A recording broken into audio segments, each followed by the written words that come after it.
Hello, treasure seekers and fortune finders, and welcome back to a special edition of AG Coins and Paydirt. Today, we're starting the Dansco 7070 20th Century Top Set. Now, this is going to be a really cool book to feel, and before we get into it, the books themselves, the Danscos, run about $80. You can also get a Whitman that's built just like the Dansco. But let's go over a little what this is. This is all top coins of the 20th centuries, minus the gold page. There actually is one of these that have a gold page. The books themselves are extremely expensive, and I know I would never be able to fill the gold page. Now, you can pick these up used, generally on eBay around $80, and that's used. This one I did get used. It's going to be one I'm going to be just involved in filling. This is going to be my first album to actually fill. I've got a few that's really close, but as far as monetary value goes, these can either be fairly inexpensive to fill to hundreds of thousands of dollars, and you'll see why. What we're going to do is go through some of the pages, and I'm going to show you a little what it takes to fill these books. Now, there's only 5 pages total, so it's not a huge book to fill, but when you start talking every top set with whatever coin from that year you want, it can either be extremely expensive, or if you want coins that's got holes in them or culls or almost slicks, it can be a fun endeavor that isn't going to set you back too much. Now, what I'm doing is shooting for a good mid-of-the-road set, something to be really proud of without completely breaking the bank.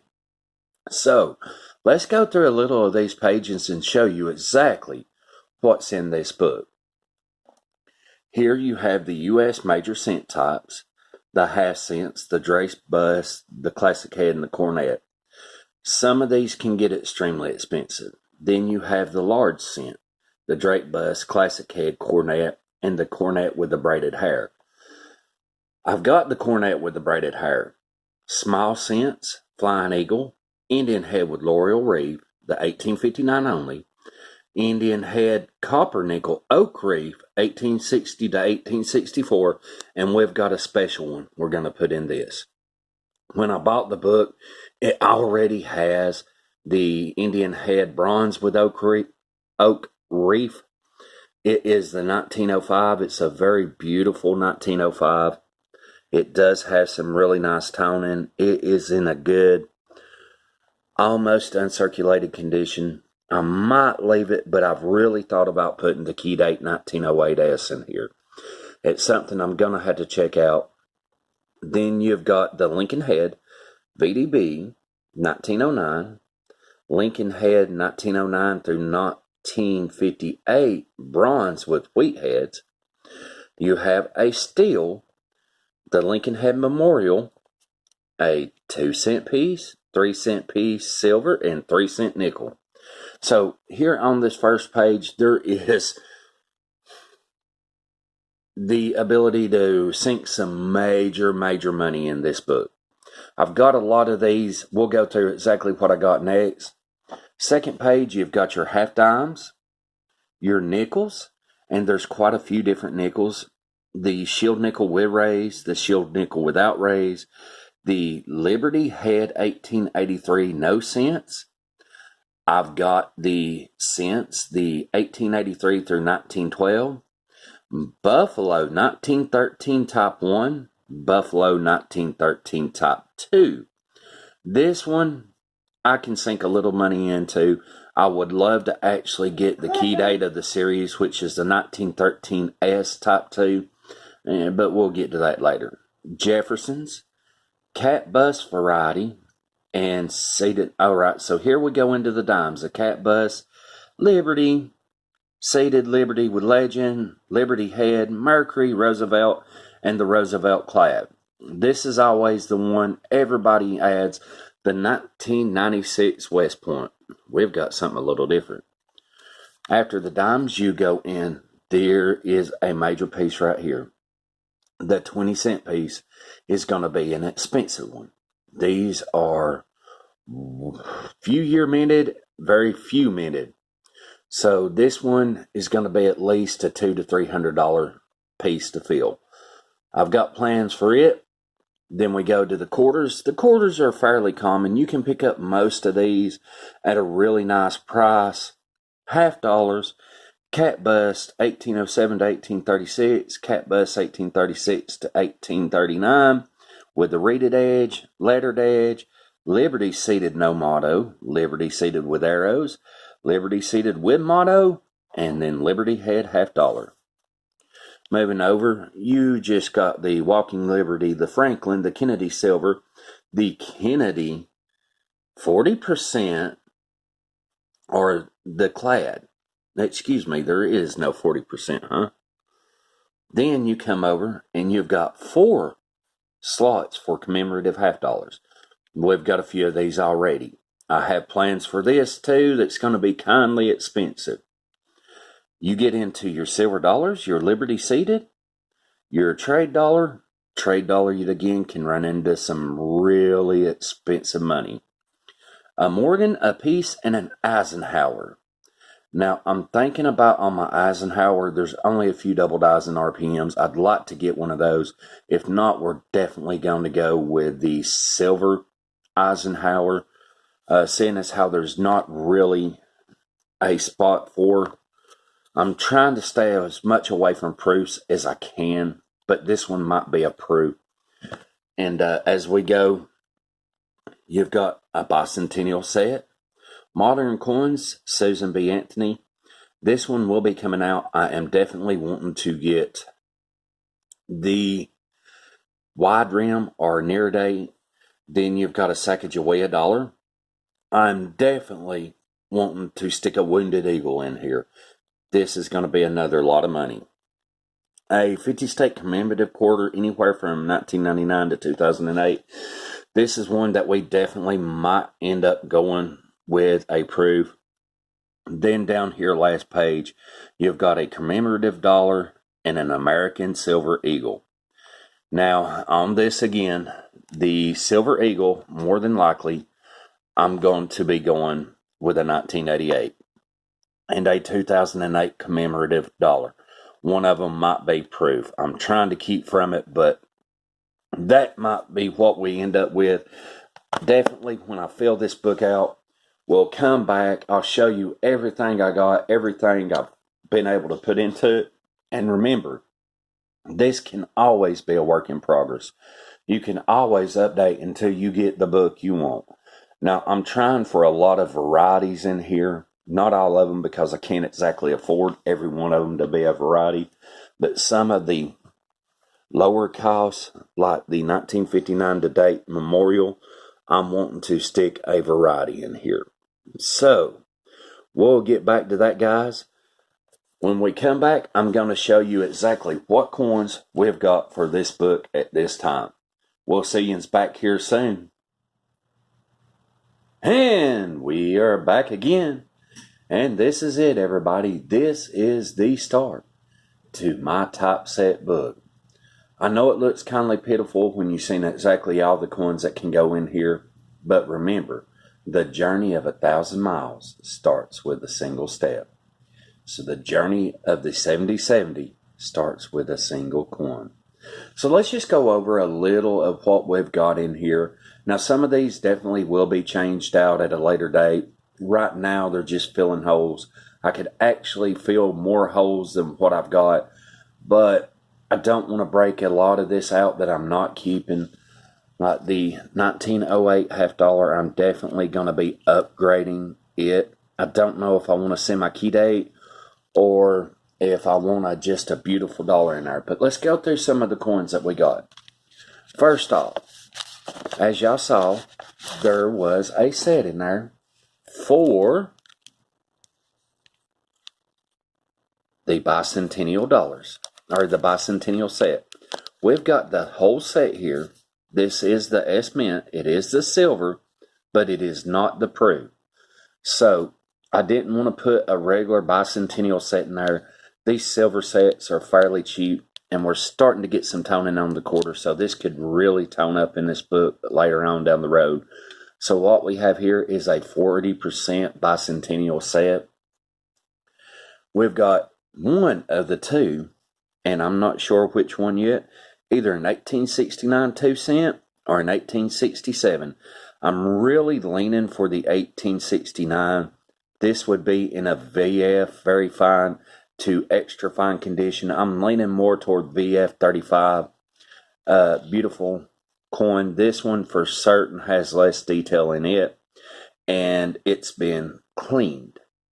I don't know if we can catch it here. See how you've got black around the lettering? That is corrosion from an old cleaning. You'll never get around the letters completely.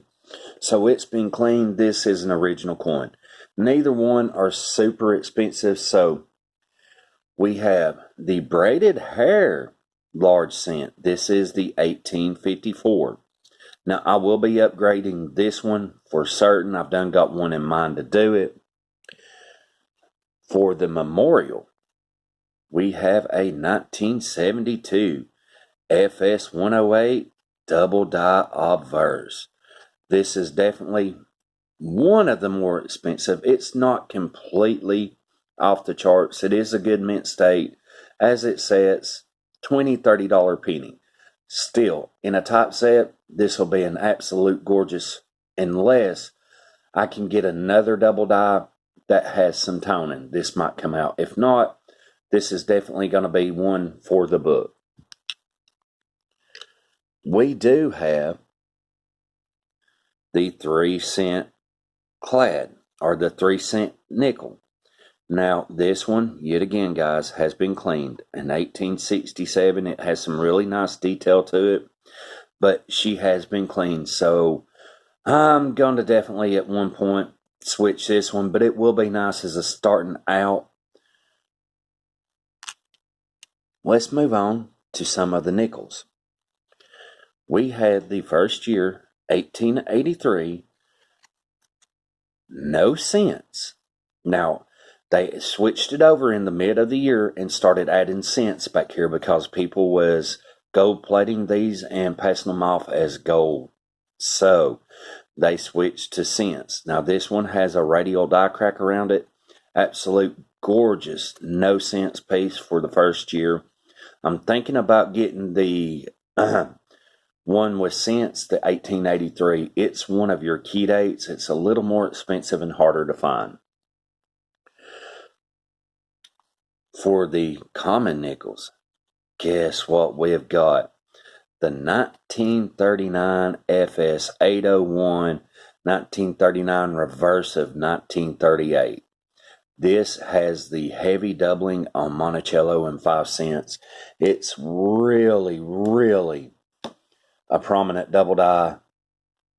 And I've got one that is in a lot better condition coming from eBay.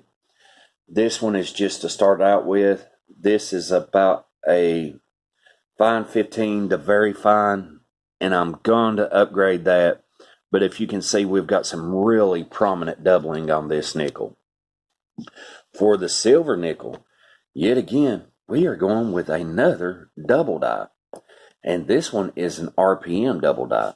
But look at the condition of this one. Definitely brilliant uncirculated. What we have here is the DDO number 1, RPM 55. Beautiful, beautiful, and will make a nice collection. This one will probably never come out of the book. On the Buffalo nickels right now, for the top 2, we have the 1935 double die, FS 801 double die reverse. This might get switched later down the road, at least for a better condition, but yet again some very prominent doubling on 5 cents on the back, as you can see right there. And this is what I'm wanting to go with my book, is as many varieties as I can get in there. So that's definitely a keeper. I may try to get one that's in a little better condition. We shall see later down the road. We've got an 1857 Liberty seated dime without arrows. Yet again, this coin has been cleaned. It will definitely get an upgrade in the book. We have a 1907 Liberty Head. Like I said, this is just a more common coin. It definitely will get an upgrade. If not a semi-Kide or Kide, it will get as close to BU as I can get with it. Then, the clad dime. Just 1970. But this one is a double die. This is where most people put the 1996 West Point dime. It came out in the mint sets in 1996. I wanted to have something a little different. This is the FS801. Let's see if I can get pictures of the doubling.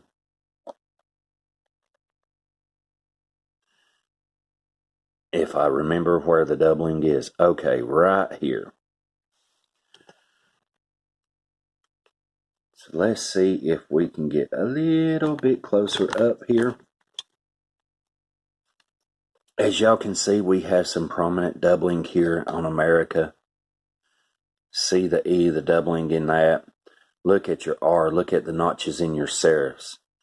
Look at the bottom of the split on the R, the CA.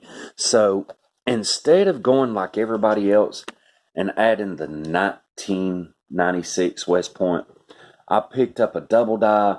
I thought it would be cool, especially looking for varieties. For the clad Kennedy, we've got the 1974 FS101. I'm going to be getting one. This is one that y'all see me pick up out of roll hunting. Yet again, the doubling is in We Trust. This is one I found myself. I'm definitely going to get a nicer example. This is about an extra fine. So, nothing too special, but it is a variety. We've got the 1908 Liberty Head half dollar. And I don't have many half dollars right now. Yet another one that will one day upgrade. For the quarters, the 1917 Type 1. This one is one I didn't send out for grading because it does have a scratch and would come back detailed. So it's going in the book. I'm definitely looking for an RPM or something on the Type 2 reverses. On the 1932 through 1964 quarters, we're going with the 1932D or 32S, so we're going to have a key date there. Then we have two commemoratives. The Stone Mountain will definitely stay. The Columbian Expedition will probably go. This is one of your cheaper commemoratives. I'm wanting to add the Oregon Trail, Texas, and California, or somewhere in that order, and they can really get expensive. So that'll be $500-$600 just in my commemoratives. And so, like I said, you can sink a lot of money in these books, or you can get all of these coins with holes or clips or cleaned or near nothing and just have the thrill of filling out a book. But for right now, oh, wait a minute. Did we forget one? I think we did. I've already purchased a key date, everybody. Dun, dun, dun. What we have here is the 1931S Wheat Cent. This is a key date of the series. Ain't that awesome? As far as the wheat cents, this is the second lowest minted wheat cent there is. The only one minted lower is the 1909 SVDB, which had about 400,000 less minted than this one. Now, this one doesn't go for as much money as the 1914D, even though there was less minted, but it is still a key date of the series. We had some beautiful toning to it, but I'm pulling her out. She is definitely going in my book, guys. So we already have one of the key dates. Ain't that cool? All right, guys.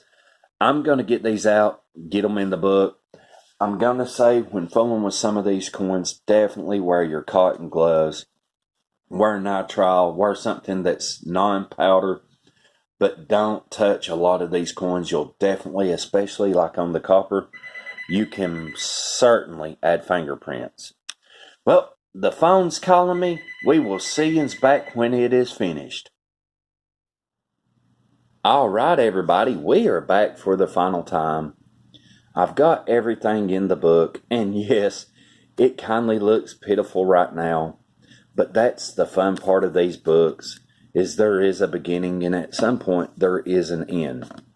But what I'm going to do is I'm going to work on this book intently, and when I do get it full, I'll bring yous back, and y'all get to see from beginning to the end and see exactly what I've acquired and how this book is shaped out.